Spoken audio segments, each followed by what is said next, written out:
Hi, everyone. Welcome to Tech Talks. Today we have ESFPs and energy management. And so, Dee, a few words about you. My name's DeAndrea. I'm a registered nurse and a licensed cosmetologist, go figure. So right now, that's my main job is nursing case management, and I work from home. I'm married to Ron, who's also crisis alert whenever he's commenting. But yeah, that's my first panel. Hey, nice to have you on. Thank you. And Skye? Hey guys, I'm Skye, coming to you from Phoenix, where it's a nice, cool 113 degrees. And yeah, just happy to be here. So thanks. I'm John, ESFP, 8 Wing 7. St. Louis, Missouri is home. And yeah, that's all I really got for you. Excellent. And Brady? Hi, I'm Brady. Joyce sometimes calls me Brandy. I am a ESP 7 Wing 8, and yeah, happy to be here. Good to see you all again. And you might see me sometimes commenting on Censors Uncensored. I'm working on a blog project, but trying to take it slow so I don't just put out something that I'm not happy with. For sure. Sorry for calling you Brandy. Maybe I'm hungry and thinking about brand cereal or something. Cool. And Diego? Hello, everyone. I'm Diego. I am an ESFP. I may be a 7. I probably am a 7. Don't know for sure. John thinks I am. He's probably right. And I work as a pharmacist. So what's up, D? And I also teach a language. I teach a Nahuatl, which is a native indigenous language. And then I also am a tapestry crochet artist. So I make beautiful, colorful pieces of art with yarn. Yeah, I will flash some of Diego's pieces out on the screen. And Sally? Hello, I'm Sally. I'm an ESFP 7. I'm in the Midwest. Yeehaw. And I love MBTI. And I love your name, Censors Uncensored. Cool beans. And hi, my name's Joyce, and I'm a certified MBTI practitioner, and I facilitate the instrument in organizations. And I type people. All right, so energy management. Does anyone want to start with their experience of how they spend energy and how they conserve energy? I have something to say about that. So what happens is a lot of times when it's just like the average day, nothing really happens, the daytime. So I basically just sleep during the day and then stay up all night. And that allows me, not only I don't get interruptions, that allows me to call all my friends and play video games and if I'm in a room where sound doesn't travel that much, I can scream as well as I want. And so it just helps me get the most out of my life by just staying awake when the most exciting stuff is happening. So, yeah. And as for other types of energy, I actually get really excited when things interest me, for MBTI and stuff. And then when things don't interest me, then I'm like, whatever. You can barely tell I'm there. It's just it depends on what's going on. It depends on what's happening and what's not happening for me. I don't know if that made sense, but yeah. There's an ESTP called Flow State, and he explains this energy management as he has moments of intense laziness, but then when there's a moment of excitement or action, then he'll then bust into gear. A lot of energy. So what Sally said. Exactly. That's cool. I think I resonate with you a lot. Looking at the past, I love when you're in panels because I always get reflection of young John. When you say I sleep for most of the day and I'm awake for all the fun stuff, that's definitely something I resonated with back from probably 17 years old to 24 years old. And then it started to change. So every time you're in a panel and every time you talk, I'm just like, oh yeah, I did that too. It brings back some of that past me. Very interesting. I enjoy it. How's your energy like, John? Oh man, drained. So currently I work 120 hours a week. I've got a daytime job with MasterCard that I work from 5 a.m. until 1:30 in the evening. And then I come here to my own gym, and I work until probably around 8 p.m. every night. And then on the weekends, I put in about 40 hours with my private security operations. So like it's a lot.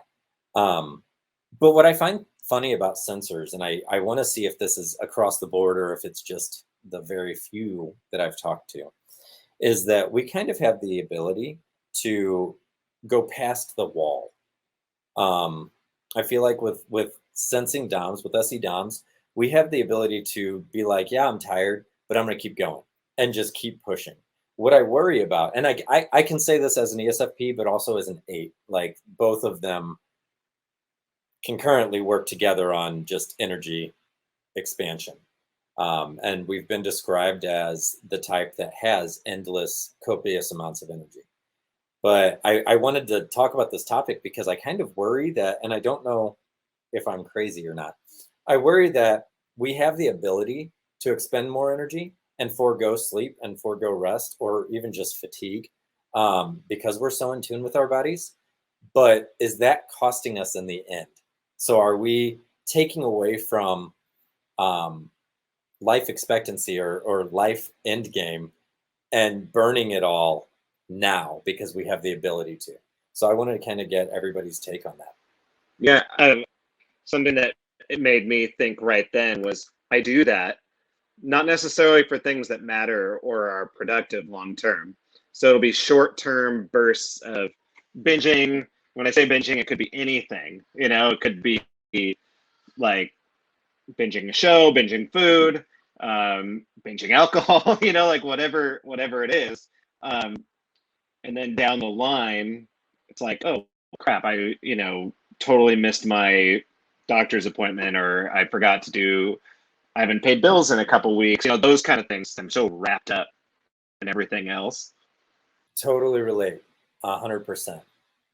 And not only like, well, so also ESFPs are very well known for being the most present in the moment. And so I think we get lost in the moment so much that we want to keep the moment going. We extend that moment. Yeah, but what does it do to us long term is kind of my question.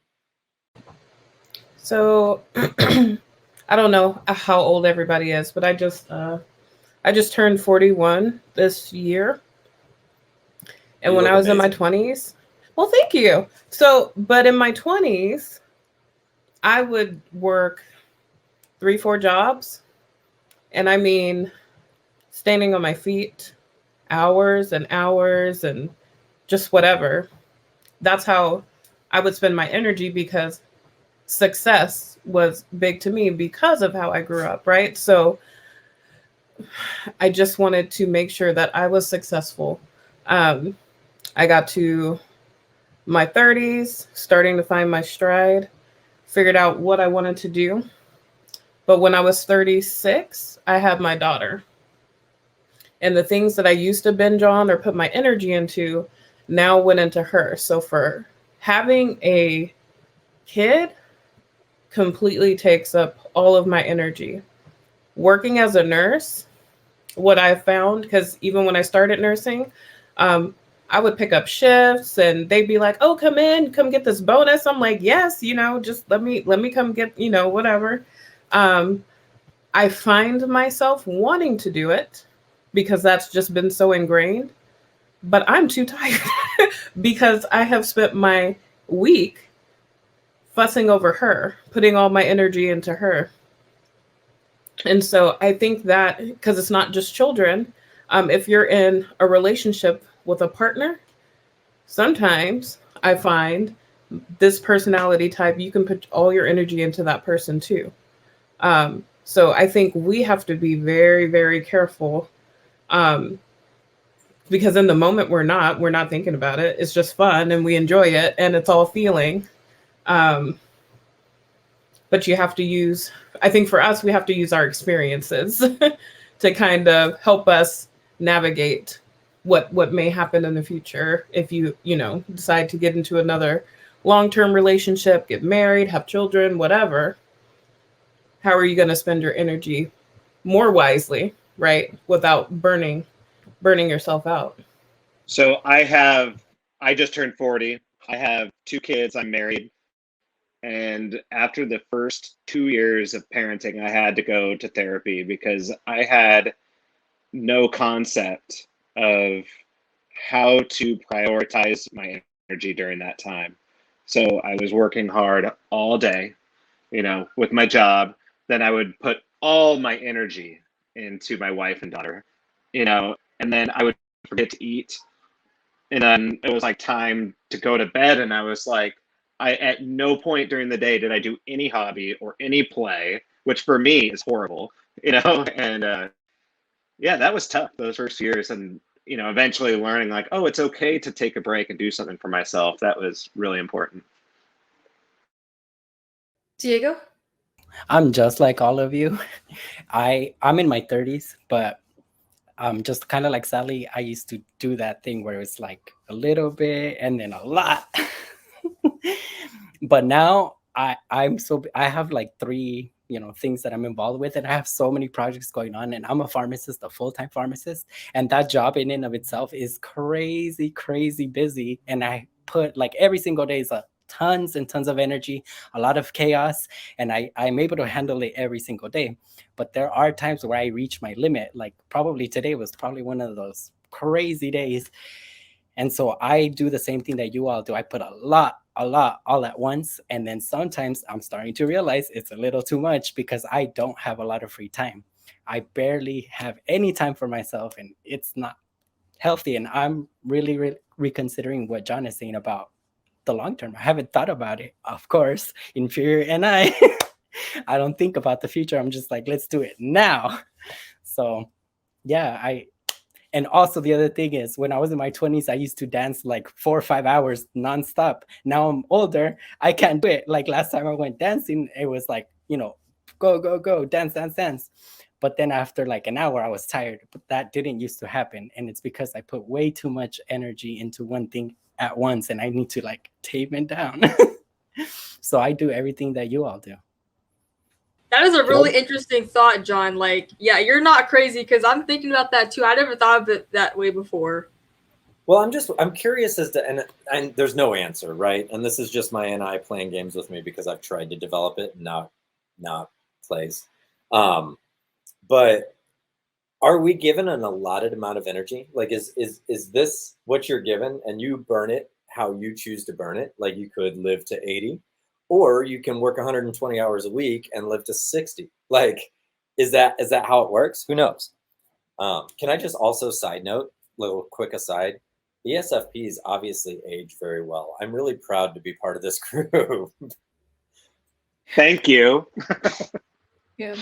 Mother's 70 almost now, turning 70. She looks like she's like 30 or 40, and it's pretty wild.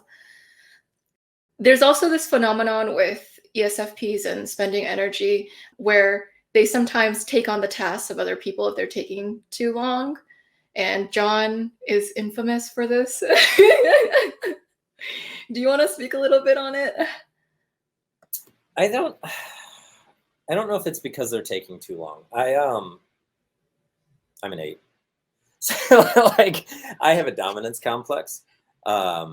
And I'll admit that very openly. I have an issue with working for people that I deem incompetent, and I assume we all do. Like, everybody doesn't want to be under a supervisor that we think is just dumb.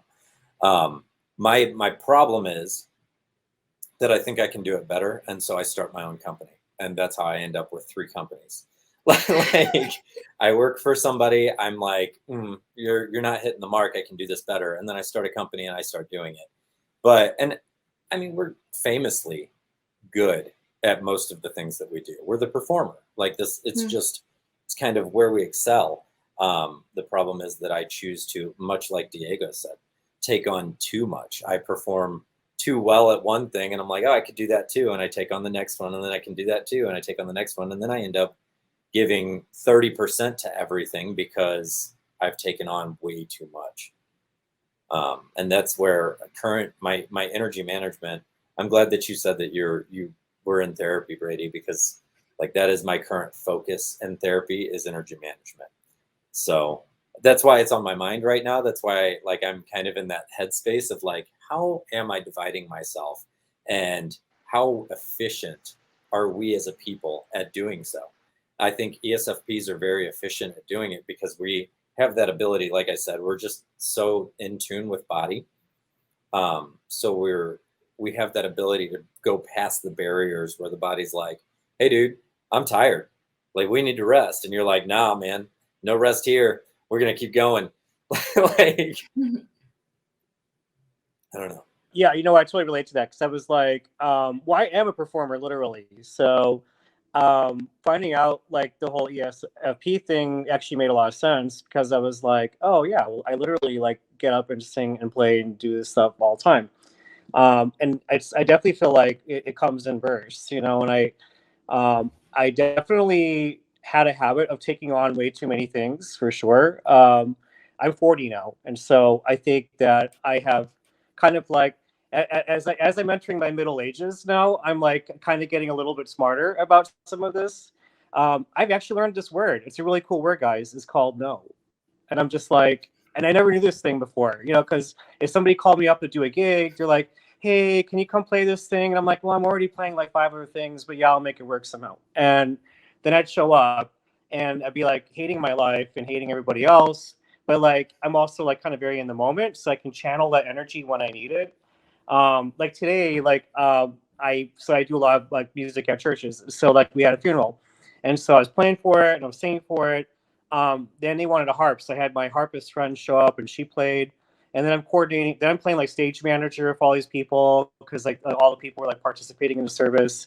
And then she's like walking around with her urns, like, where do I put this urn? I'm like, well, I don't know. Let's get a table. And so I'm like setting all the stuff up. And then I'm realizing I'm like running around so much prior to like the service starting, like that I'm not even very centered. And it's all of a sudden it's time to like start singing, you know? And so like I do it because I can do it, right? I mean, I'm not saying this is necessarily the smartest way to do it. Like, would other people like be more prepared? Like, probably, but like, but I also know that I can literally like in an instant like pull this out of my ass and just make it happen, and most of the time I'm good at it, you know. But then afterwards, I might kind of hit some sort of wall where I'm just like, why am I so tired? I'm like, well, yeah, man, you were just like running around like a lunatic for like 2 hours, so you know.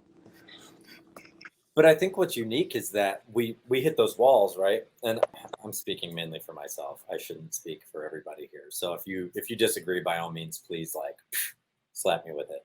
But we can hit those walls.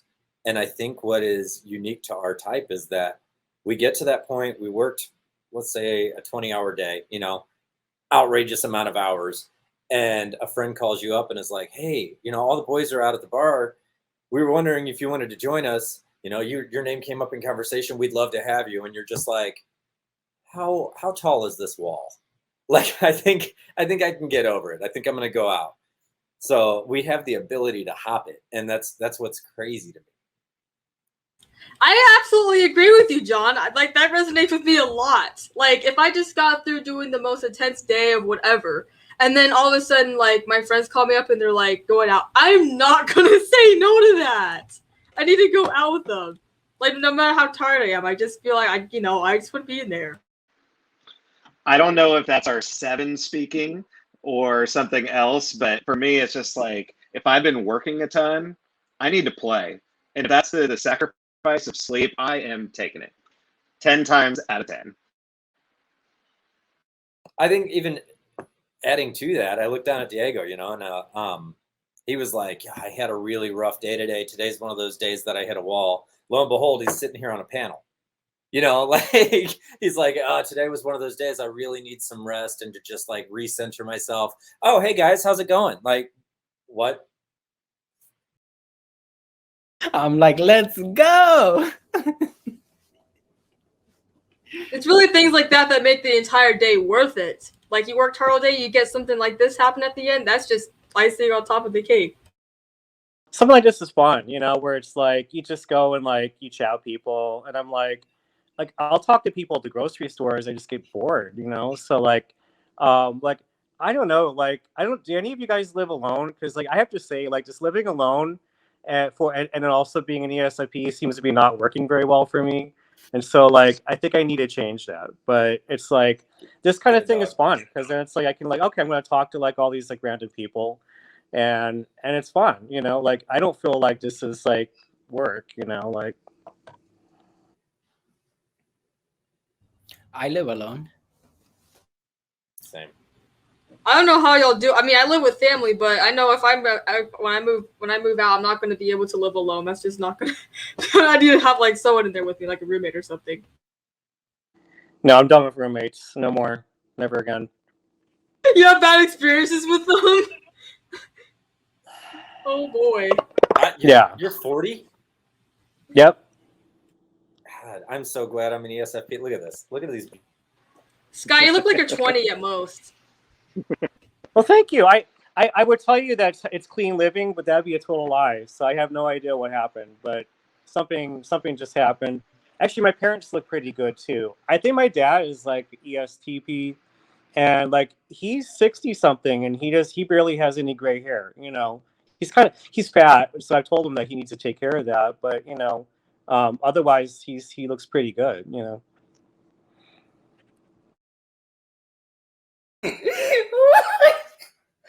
The honesty, I love it. Ladies and gentlemen, that is I'm when here for this. I'm here for this. You let that 8-wing just kind of open up a little bit. That's nice. That's good. It comes out once in a while. You're like, yeah. And then I'm like, oh, did I say that? And then I try to like back it up. I'm like, oh no, I didn't mean it. I didn't mean to be like such an asshole at that point. But you know.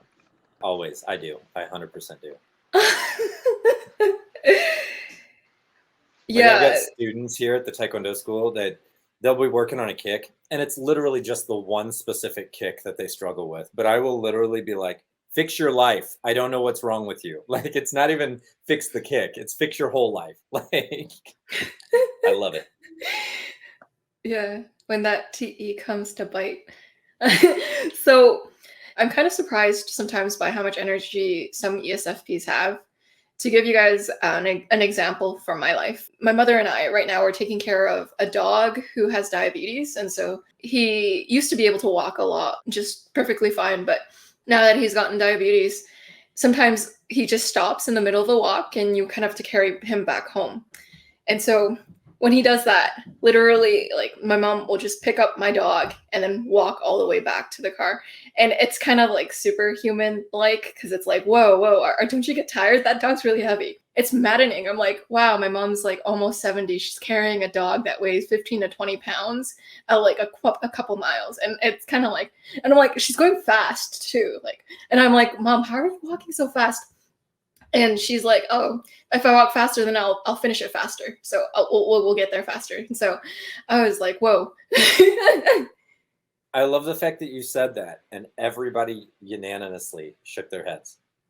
Like, if I just do it faster, it'll get done faster. I feel like that's a very good mindset for us.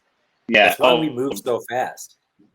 Well, brainstorming to me is the worst because you're sitting there just waiting for someone just to pull the trigger on something or anything, you know, brainstorming and this is something that maybe it's the TI polar trickster thing, but if someone's trying to explain their line of reasoning, I'm like, you know, get on with it. I don't care how you got there, you know, just like, what's the conclusion? And I know it's a little harsh and I feel bad when I do that to the people I know that do it, but I can't help it. I just want to move it along. Absolutely. And that's a big difference between NE DOMs and SE DOMs. So if you are an ENFP or an ENTP who leads with extroverted intuition, NE, you're going to love brainstorming. You're going to love ideating. Whereas if you lead with SE, like what Brady was talking about, you're going to have a certain level of impatience for it. After a while, it's like, okay, move it along. Like, what is actually tangibly can you get out of this? Exactly. Like when you're brainstorming, it's fine for like a few minutes, and then when you get an actual idea that you like, I'm like, I mean, it's just me, but like I want to do that idea that, you know, that sounds good, but then they keep going, and nothing ever really happens, and it's like, dude. So this frustration comes from our ability to adapt. We're like very good at left-right turns. This isn't working, so let's go here. I feel like adaptation's not the word. Evolve. Okay. So like we are such quick movers that if A isn't working, we're going to go to B, and we're ready to do so. We can do so quickly and make the decision right on the spot. And so I get really frustrated with people as well if they're trying to formulate a plan and they're looking at, 15 steps ahead. And I'm like, you're going to get to step 2, and step 2 is not going to work. We got to change the plan. But we as ESFPs are so good at quick moving and changing plans immediately that it's frustrating when somebody makes this whole map out of a plan, because for the most part, we haven't really thought it out. So it's not really necessarily their fault. We never think about our plans. So step 2 never works, right? So we have to make that quick decision at step 2 where they've thoroughly thought it out, and step 2 works for them. So it's 2 different mindsets in convergence. Exactly. Absolutely. Something that we often see on the like the MBTI tests and on forums and chat groups and all that is that ESFPs don't like philosophical conversations or theoretical situations. And it's not that we don't like them. It's we don't like how long they take. Like, I don't mind the conversation. I actually like the topics. I'm interested in those topics. I wouldn't be in the MBTI if I wasn't. But I don't like the long-winded, just like going on and on and on about how it all works. I just want it to happen, and I want discourse. Joel and Antonio talked about that. They talked about how it's almost like a muscle to work in an I. Our space gets exhausted with an I very fast. But the more that you place yourself in that space and the more that you engage with the philosophical, why are we even here? Does it even matter? Does life matter? Whatever. It's exhausting to us because we don't care. Like, what is the meaning of life? Doesn't matter. Let's keep going. But the more that we put ourselves in that space, that muscle gets stronger and stronger. And then conversation can go from, if my cap was 20, and I would say 5 years ago, my cap in NI space was 20 minutes. I could spend about 20 minutes there and then I got bored. My focus was going elsewhere. I was looking at things. Now I can say that I can spend probably about 3 hours there, but it has taken a lot of exercise in that space. Yeah, it's like, I don't mind the conversations either. They're pretty interesting, but if it goes on for like more than like 30 minutes to an hour, it starts clouding my headspace. It's like nothing's happening. It just gets me depressed if it goes on for that long. I 100% relate with all the movement. Like, I do this every single day. Like, I get so frustrated with other workers who aren't getting it done fast enough that I'm like, you know what? I'm going to do it. I'm going to do it faster. And you watch. And I do it every single day because I have that frustration. Like, why aren't things moving? Why doesn't this go? Why are you thinking so much? Just do it. It's not that difficult. So I do this almost every single day. So I 100% relate with all that movement that like I need it to feel like things are progressing and that there's a point and that we're getting there. Yeah. Yes! So oh my god, I actually had this moment like I think yesterday when I was trying to like assemble something and like I wasn't able to, and then I was trying to get help with it, but no one was available, and I said screw it, I'm doing it myself. It's like that. And it's the same thing with like internet. If my Wi-Fi is broken for like 1 second, I'm just switching to mobile data immediately. Guys, I don't have any tolerance for that. How about you, Dee? Well, you've already heard my stories. So because my husband and we really try to partner on things. I really try to not be controlling. But if I'm like, hey, let's go somewhere, and he's not ready, like in 5 minutes, I'm going to leave. And I try really, really hard not to just do that. Are you sure you're not a 7 with that strong wing of 8? I'm gonna stick with 7. I don't know. You're gonna stick with 7. That sounds so familiar to me with that 7 with the strong 8 wing. Because like my kids this morning, I was taking them to school, and I actually picked up my 4-year-old because he was taking so long. I just like picked him up off the couch and put him outside on the steps outside. Not forcefully, but just joking, right? Like I picked him up and was like, and it was just like I set him there and I'm like, get your shoes on. Like it was, I just could not handle it. I couldn't be the good parent in that moment. I was just like, I'm done. Right. Well, it's like every morning I'm fighting. I wonder what my daughter's personality type is, but every morning we're fighting about shoes. Every morning. She's 4.5 and she knows she's got to put her shoes on. So if she doesn't want to put her shoes on, I'm just going to put her in the car. I'm going to put the shoes in the car, and that's it. You don't have to put them on, but you're getting in the car because we're going to leave at this time. So it does take a lot of exercise, just like listening to philosophical conversations. I don't mind them. I have to be interested in the topic, and I have to want to be a part of the conversation. Otherwise, yeah, I don't care. I don't care. Interesting. Here's another example, just because I know that it's best to give examples for people to understand.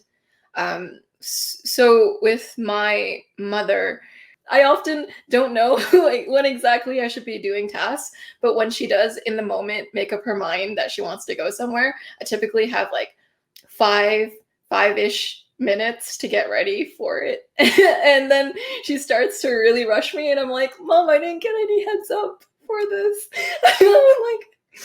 and so I've learned to start announcing. So now we go over our week on Sunday because he's just not spontaneous. So,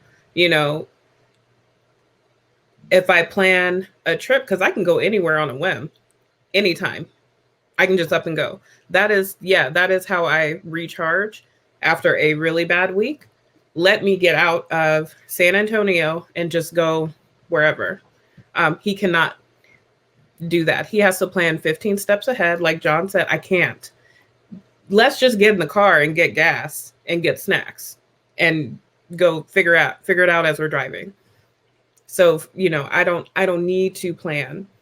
And so can you imagine living with, what is he, an INFJ? yeah. Us together trying to figure it out. I'm surprised we have survived without killing each other. Oh my God.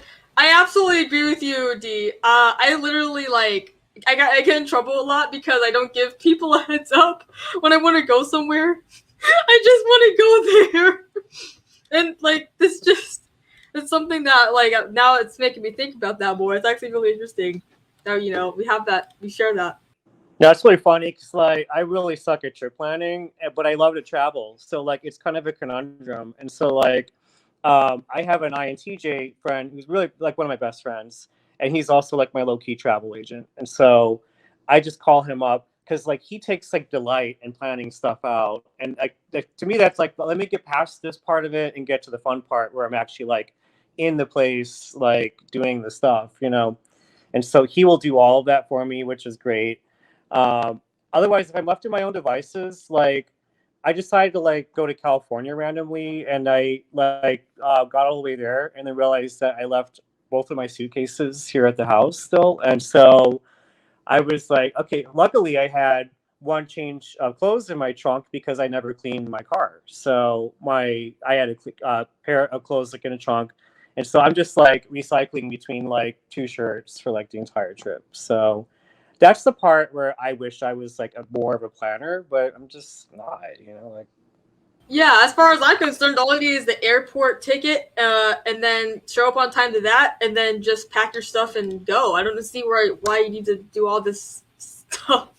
Yeah, and Dee, when you want to do your nails, you're just oh, you know what? I feel like doing my nails today. It feels like a day to do my nails. It's just a spontaneous whim of the moment, and you're gotta do it, okay?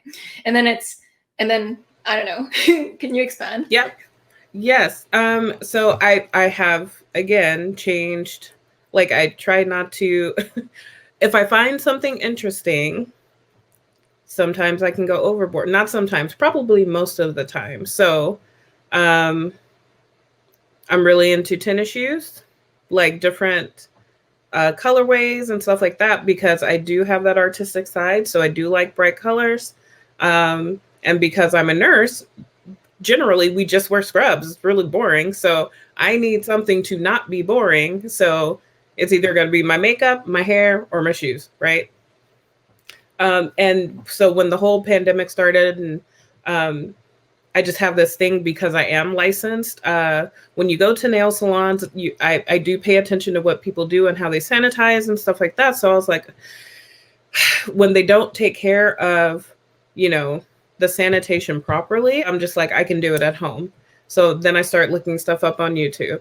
Then I start finding where the supplies are. Then I'm on Amazon. Then I have like a ton of supplies all of a sudden. And my husband's like, what happened? It's been 2 days. 2 days. 2 days it happened. All of that in 2 days. Is this where the ESFP spending money memes come from? Probably. Oh, you can send me those memes. It's probably true. I think we're kind of feast or famine in nature like that. It's like we're either working really hard or just doing nothing. It's and I think that's a whole NI problem. You know what this sounds like to me? Energy management.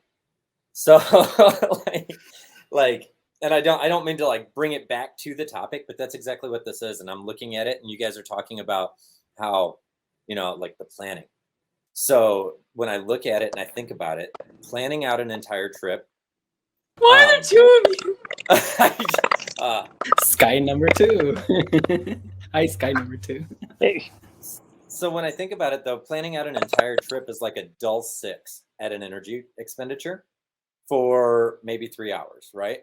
Or on the other hand, there's a hard 10 of energy expenditure for 10 minutes when we say we'll figure it out when we get there.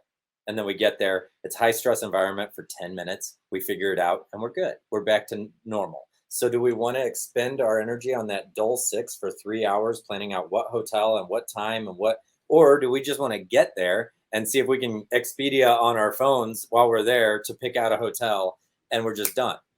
And that's more fun like that. That's totally energy expenditure versus energy management. And I think that's what I was trying to figure out earlier when I asked the question. So like, I'm gathering it right now on the answers. I really appreciate this. That's really awesome, John. It's almost like saving energy to not plan, because planning is kind of difficult. So if you just do it and you go, it's less energy than actually trying to figure out all like the 1, 2, 3, 4, 5, 6 steps. Because your ability, your superpower is in improvising, it's in adapting. So if you're just there, you'll eventually know the next step off of that and the next step off of that. I think where we find ourselves is you can talk about the experiment and try to work through the math problems and whatever, try to map out where this experiment's going to go way ahead of time, or you can just do something. And that's where we run into. We're like, just do something. If we try it here and it fails, then try operation number B or letter B. Like we try and error everything. Well, number one, as a performer, like if you perform, like you don't want there to be any kind of dead space on stage, right? Or if you're giving some kind of and if something goes wrong, the worst thing you could do is just stare and just like, oh my god, So it's like, make a mistake, play through it. Forgot the word or something, make a word up. You just keep going. That's good performance. I mean, because most of the people who are out there watching you anyway are probably not even going to know that something went wrong unless you like make it obvious, right? So I think it's kind of one of the gifts that we have, is being able to like, some things will happen, and that could be, although like we're not the best at planning, but I also have like friends who might be more like STJ types or whatever, who are great at planning, but then inevitably something will go wrong that they didn't plan for, because nobody can plan for all contingencies that ever happen, right? Something will go wrong. And so one of the things that I feel like I'm able to do is I can jump in and think really fast about a situation, and I can improvise something or cover it. And I mean, and all the musical stuff like I do, like I couldn't tell you how many times I've had to jump in and fill some kind of gap or whatever. And now it's like, it's so second nature, I don't even think about it, but it's one of the things I love doing. And it is a very much in the moment kind of thing, I mean, because it's like, it gives me I can be creative, but I don't have to spend a whole lot of time like getting to that point. It can just kind of happen. And then when I don't feel like doing it anymore, then I don't have to do it, What do you guys find the most draining to you other than planning? Obviously, planning is everybody's answer here. But is there an interaction or something that like just absolutely drains you when it comes to other people? It's when they start shitting all over everything that you try to say. It's like I want to share this with you. Oh, I already saw this. Or, oh, this is stupid. Or something like that. I'm like, okay, then I'm just going to shut my mouth around you because you don't appreciate what I'm bringing to the table. So why am I wasting my energy on this? You know, that's pretty draining to be around. That's usually, and you'll find that you step into that as you get older, but that's usually when you perform the best because it's more or less like they challenged you. So then you play back. That's true. Either when that happens, I either go one of two ways. I totally shut down and I'd be like, I'm not wasting my energy on you. Or I just do it even more just to be like, just out of spite.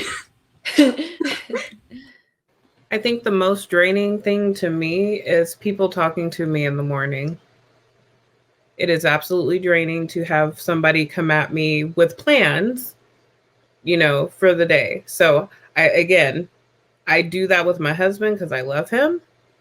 But anybody else, don't call me. I am so good at declining calls and ignoring text until I'm ready to answer them, because I used to try to answer everybody and be, yes, yep, I will absolutely ignore you until I'm ready to answer because it is draining. It's draining. It's draining. We already don't have enough time for ourselves. So when we have that little bit of time, I don't need somebody to encroach on that time. And I had to learn to give that time back to myself. That's really fascinating that you mentioned that, Dee, just to provide more examples, just for the audience so they can have more examples to understand it. When I'll tell my mother about a certain plan, potentially, she feels like stressed by me mentioning that plan. It's like, when it comes, then it comes, over preparing her kind of stresses her out. And so I've learned to not tell my mom things in advance and to just wait until it actually is happening. Mm-hmm. It's because I guess the common theme here is that we don't plan. It's not that we don't plan. I'm just not going to tell you what my plan is necessarily. And I can have a jumble of things going on in my head that I want to do for the day, but it's not going to be linear. So yeah, it can seem stressful, but that communication is still good, even if it's that little bit of stress, because your mom's going to have to take that in, just like I have to take it in when, my husband has something he wants to do. His thing is he wants to go to the gym almost every day. And it used to drive me bananas because I'm like, you're taking up our family time, but that's something that gives him energy and clears his mind. So I need to be able to give him that and not take that away from his plan for the day. Does that make sense? So I can see why it would frustrate your mom, because she's got whatever she's planned, hasn't communicated to you, because it's never linear. Interesting little aside here. Sometimes Enneagram and IDOMs have to get into SE a little bit to clear their mind. And so you'll find things like lifting weights or running track, like something that is exercise oriented, which is where we're doing it because it's fun for us and we get excited. They do it because it literally places them outside of their own head. Yeah, I love spin class. I love spin class because it's super high energy. The music's really loud. There's other people. And I just find it to be energizing. Something I was going to say about the whole planning thing and why I think it stresses us out is we like the ability to adapt and evolve in the moment. And if someone is listing out all of their plans for you, you feel silenced. Like in that moment, there's no wiggle room for me to be able to say, I want to do that, or I want to do this, or let's just find out what happens in that moment. I may not want Mexican food for dinner. I may want teriyaki for dinner. Let's not plan that now. Who knows what we'll be hungry for? So that's something that my wife and I had to work on, because she's an ENFP, NE first. So, we have those moments where she wants to brainstorm and I just want to go do something. We learned how to adapt there. It just took some time. When it comes to things like that, I actually don't have a problem if it's planned, as long as there's nothing that I really need, like that I don't really. If I don't know what to do today, and my friend's like, okay, we can do this, and we can do this, we can do this. Okay, that means that the event's gonna. That means the day's gonna be eventful. To me, that's more like That's why I don't have a problem with planning. Yeah. I guess the difference there, Sally, is that those are fun things. So they're putting in plans, but those are fun plans that that you'll like. Yeah. Yeah. So it seems like with ESFPs, because of their SE and FI. So FI, sometimes your feelings change moment to moment. Maybe you'll be feeling, I don't know, teriyaki that time, but maybe later you might be feeling for something else. It's kind of like your feelings change with the moment. And so it's constantly evolving. Those feelings are constantly evolving. And the SE is kind of like, how do I adapt externally? So then when my FI is changing how it feels like from moment to moment, how do I adapt to the external world so I can figure out ways to that best resonate with my FI? I mean, it comes down to not even just things of feeling. It comes down to work too. When I built this gym, I built my own gym. And as I built this studio, I was working with my dad, who's a designer, and he was drawing the blueprints. He was like, we need to figure out the blueprints before we put up the walls as we're putting up all this stuff. And I'm just like, he goes, well, how long or how wide do you want the hallway to be? It has to be at least 36 inches to fit a wheelchair. And I was like, well, what's 36 inches look like? So I kind of looked at it, and then I was like, can we just start building? Can we just start building? And then as we start working on the hallway, we can decide how wide it needs to be so I can feel it and be in it. I don't know if I got some elbow room. Can we just build? And my dad's like, no, blueprints first. We've got to design, then we can build. And I just struggle with that. So it doesn't even have to be something with planning a vacation. It could be work, but I'm just like, stop planning. Let's go. It's rough. Have any of you ever been through a home buying process where you're building a house? You hit the nail on the head right there, John. It's so stressful. It's so stressful. Yeah. But that's it, yeah, I mean, John. wonderful. I have to be in the space. space. But, yeah. You want to be in the space. I have to have the drywall up and a little bit more so I can feel what it is. I totally get it. Well, I mean, it doesn't even the hallways and stuff, because I had to put up the walls, obviously. I just have to be able to draw the line on the floor. Is this hallway going to be comfortable? Where my dad needs the line on the paper, we've got to follow the paper of the blueprint to put the walls up. No, man, just draw it on the floor. Let's figure out where this wall's going. This wall looks good here. Let's build. How do you hang pictures on the wall? Because that's how I do it. Oh, it looks good right there. I don't hang pictures because I know there will be 10 holes. I'll move it and I'll move it and I'll and then I've got all these holes in the wall. So I just don't even hang things. This is it. This one, and it's a gift from one of the grandmasters. So that's the only thing hanging. I can hang pictures. I don't typically measure, which I know is kind of weird. I know some people will get the tape measure out and get it all figured out, but I have a pretty good eye, and so I literally will just hang stuff on the wall and get it lined up. I might make one mistake or something, and then I have to start it over. But no, I'm actually it's actually kind of fun to me, because I really I love really bright art, and so I just I'll find kind of fun ways to arrange it and stuff. And people told me it looks good. I had some friends who are you should become a decorator. My grandmother, she was an interior designer, and she was good at that kind of stuff too. I don't know if she really had much of a method either. She just kind of made it happen. She was kind of a magician. I relate to not measuring when I hang stuff on the wall. I had a bunch of posters. I was just okay, as long as these don't look crooked, they're fine. It's got some thumbtacks and stuck it up there.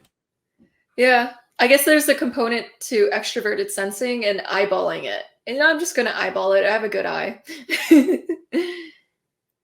It comes back to the connection with our body. We just trust ourselves so much that we just assume we're going to do it right the first time. I had the unfortunate experience of helping an ESTJ with a picture of hanging something, and it was just Just put it there. It's fine. It's not crooked. It looks good. Chill down. It doesn't have to be perfect ever. Do you like it? Yes or no? But it was such a struggle because she wanted it to be perfect, not a little bit off. And I was just like, it's fine. No one's going to even notice.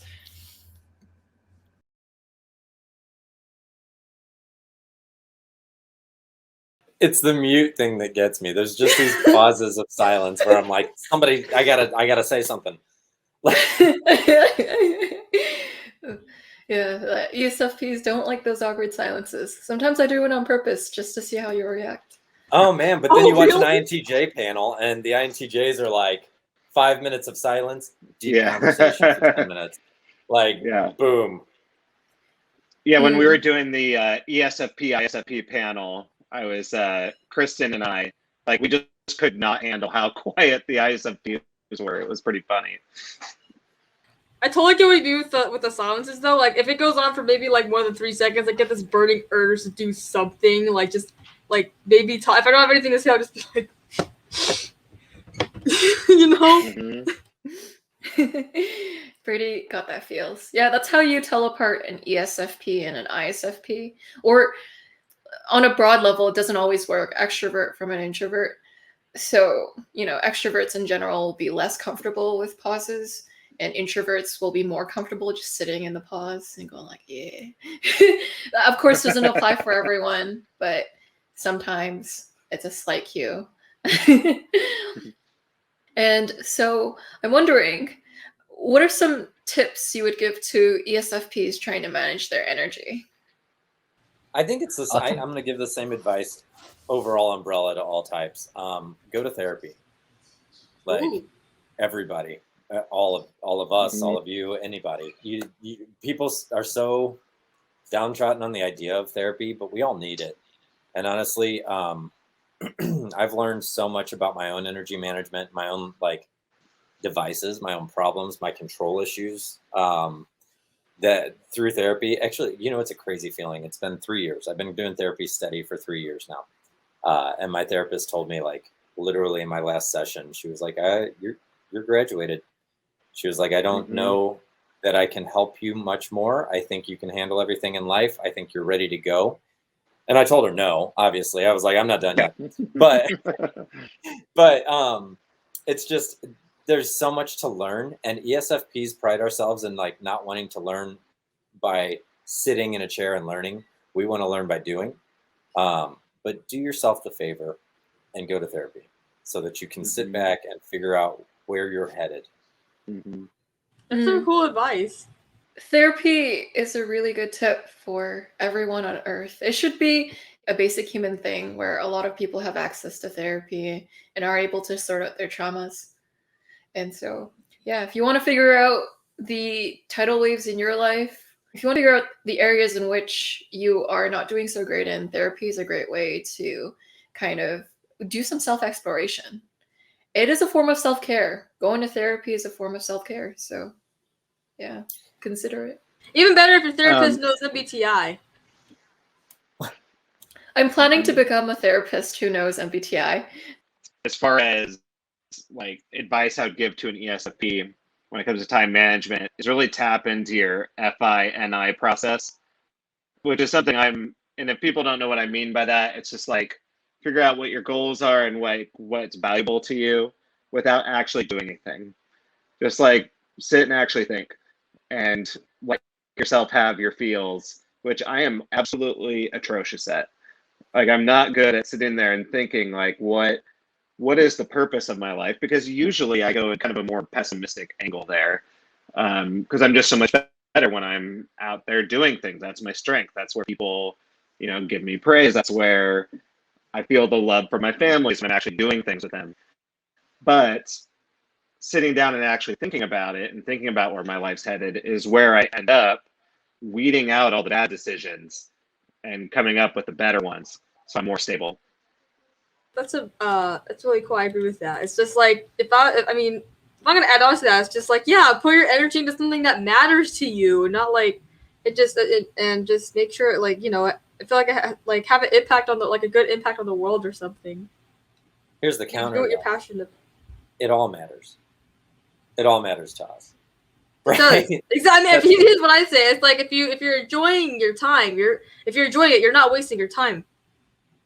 It's gonna sound cliche, but I think like to add on to my advice, the last thing that I would say is that and I know it's popular all over Instagram right now, so I'm gonna sound like one of those influencers. I'm not an influencer. But as a society, we pride ourselves right now on being overworked. ESFPs especially take pride in overworking. I think I've picked up on that common theme through almost everybody that's talked in this panel. I think the advice that I would give young ESFPs that are trying to develop themselves is that you don't have to do it all. We know that you can, right? We know that you have the ability to do it all, but you don't have to. And you're going to enjoy a lot more time to yourself and a lot more life when you're not in that space of like, I've worked 6 jobs and gotten 2 hours of sleep a night for the last 5 years and blah, blah, like nobody cares. You know, it sounds cool when you say it the first time, and then it sounds like trauma when you say it the 15th time. So my advice is to slow down, pick one thing, and just stop overworking yourself, because we're all doing it. Yeah, that makes sense. That's what I was kind of trying to get at as well. Is just do something that matters to you. It's like if you're working a lot. That's okay. But if you just need to be able to enjoy yourself.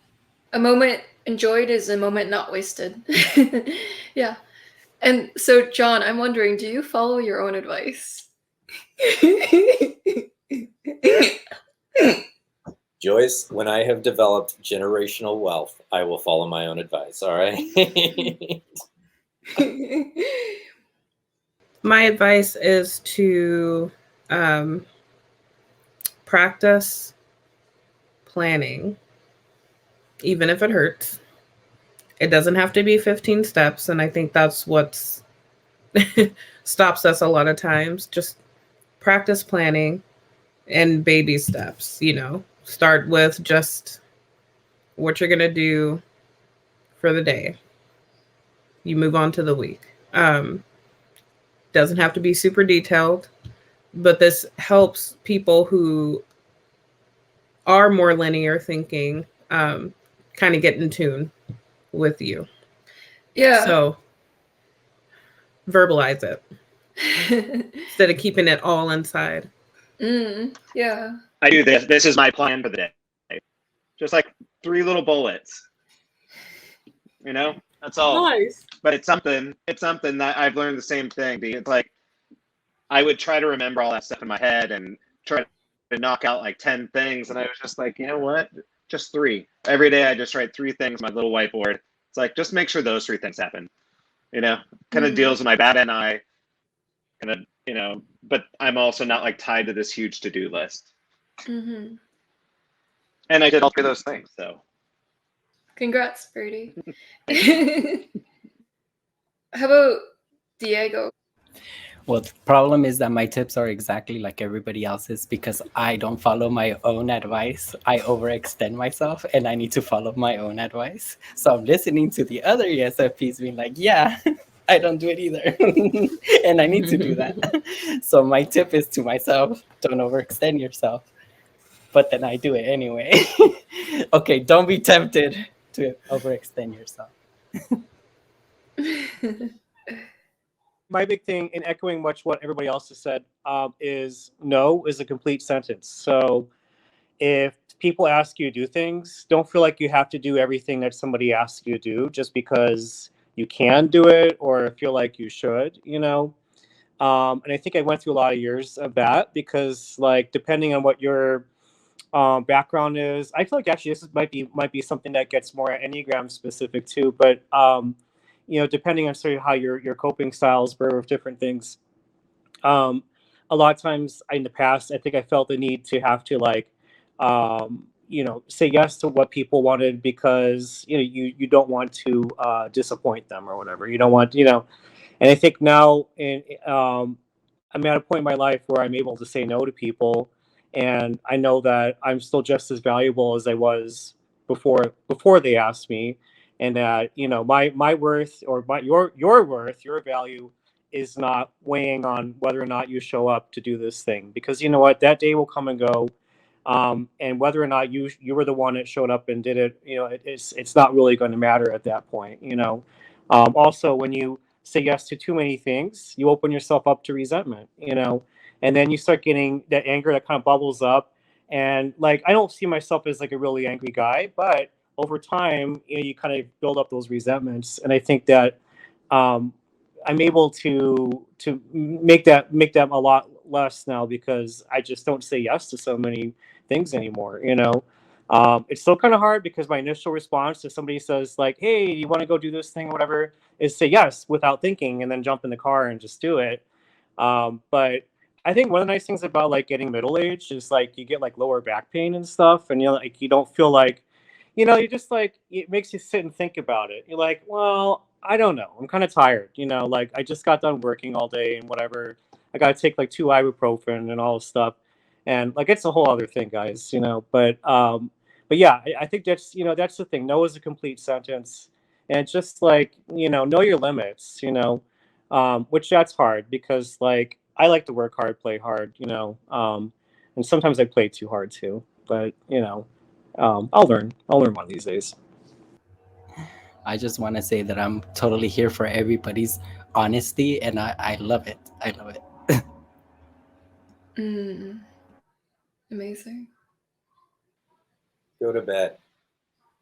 I think that's one of the biggest things that I've always failed at. It's go to bed. Like, it's always one more round of Call of Duty. It's always one more whatever I'm doing. It doesn't matter. And then it's 4 a.m. and I'm like, I should have went to bed. So I think that's the biggest thing, is that wealth of energy that we can tap into, it extends past what we expect it to or what we intend it to. Get some rest. Like, go to sleep, man. Yeah. Well, we want to my advice. explore. We want to explore and get more and more and more experiences. It's a rough thing for us if we don't do that. My doctors told me that I'm getting like a pitiful amount of sleep, and it's like 4 or 5 hours every night. It's not good, so. Yeah, the FOMO. You don't want to you go to sleep, you feel like you're not gonna miss stuff. Right. Yeah, my brain just doesn't shut off. Just keeps going. Yeah. On that note, I am going to take my own advice, because I do wake up early.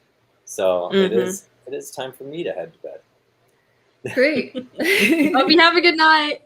Yeah. John, Nice. you start work at 5 a.m. Holy cow. I clock in at 5. You get a lot of stuff done. Well, you got to at least stay around for the Joyce FE session, though. Oh, yeah, I will. I'll hang in for that. Yay. Yeah. On that note, thank you everyone for coming out and representing ESFPs. Y'all have an endless well of energy, or at least you perceive yourselves to have an endless well of energy until your body proves you otherwise. And so it's fascinating how fast you all can do things, and just the amount of things y'all are juggling in your life, and how you're able to really maximize the now. So you're like, yeah, the now. And then it causes you to accept more now things, and that it causes you to accept more things in the now. And so that's fascinating how SEs go with the flow is both its strength and also its vice as well. Because it's like, oh no, now I accepted too many things in the moment, and now my body is regretting it the next day. I feel it in my NI. And so that was really echoed well among all of you. It's very interesting how with ESFPs, the planning is draining, it's taxing. You use less energy when you don't plan. And for other people, it's the exact opposite. So it's just interesting how our minds work. For some people, planning is actually less. Like for INTJs, planning is actually more energy conservative.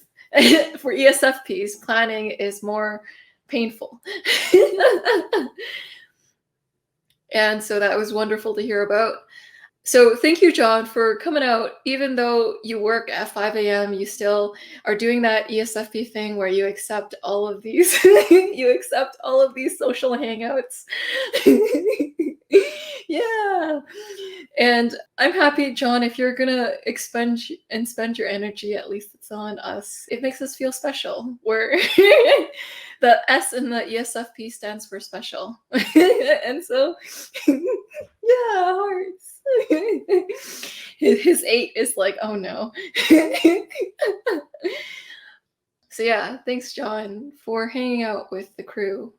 Your echoes telling us to go to therapy is really great, and it's true. And sometimes that's the push someone needs to actually try therapy. And they're like, all right, John said this for the 50th time, might as well listen to him. And so it's good. It's good. You're going to make healthy citizens of society where people look at their problems instead of avoiding them.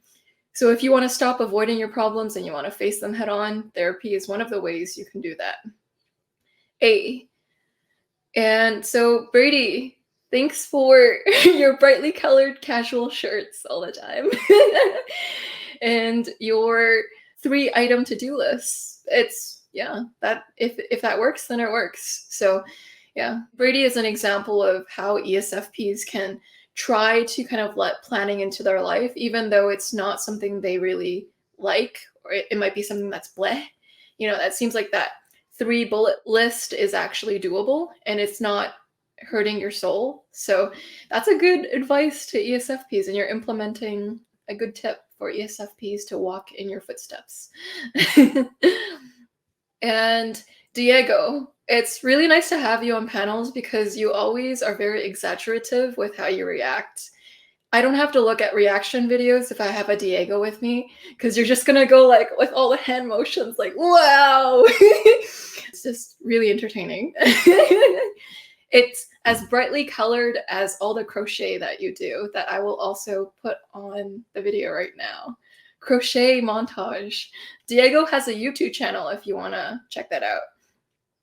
And Sally, you are an energy firecracker. Whenever you speak, I feel like energy just seeps out of your entity. It's like if a battery exploded in the best way possible, it's like that energy burst, like psh, it's like a battery firecracker. You have energy for days, and it's invigorating. As a person who's getting increasingly older, it's nice to be around someone with that youthful vigor. It kind of reminds me to be a little bit more of a firecracker myself. And Skye, your organ playing expertise. you and your musical whamma bam. It's great. It shows your FI, because your FI is like, it helps with your improvisation when you play the organ, because then you'll be playing, but your feelings and how things resonate will kind of dictate how you play that song and the specific variation. And it causes this creative variety, this creative nuance in the works that you create. There's a little bit of Skye in every organ piece that you add a little dash of you in. And I love your winks. They're kind of sassafras. And D, thank you for coming out. You look very grand spanking gorgeous. No one would be able to tell that you are 40. You look like you're 20. You look like you never age, and that you're a mythical being of eternal youth. So whatever you're doing, it's working. Yeah, so thanks for being the example of one of the very pretty ESFPs. If you were to create a trend of good-looking people, and you'd get like a larger amount of good-looking people around ESFP. I swear it's a statistical thing. No, I don't. Being an EP gives you a youthful, playful childlikeness that is always with you no matter what age. And I think ESFPs are aware of how things look too. So sometimes, especially if they're female, sometimes they'll put a little more understanding of how to preserve their appearances over time. So that's fantastic. My ESFP mom spontaneously wanted to wash the dishes right now. So if it sounds like I'm in a restaurant, my mom just decided to do something on the whim, in the moment, spontaneously, because that's who she is. She's just this very spontaneous human being. It's very fitting for the end of an ESFP panel for my ESFP mom to make an appearance, but also not make an appearance. All right, so thank you everyone for coming out, and thank you everyone for watching. I'll see you all in the next episode. Bye, everyone. Bye. Bye, everyone. Bye. Good seeing you all. Bye.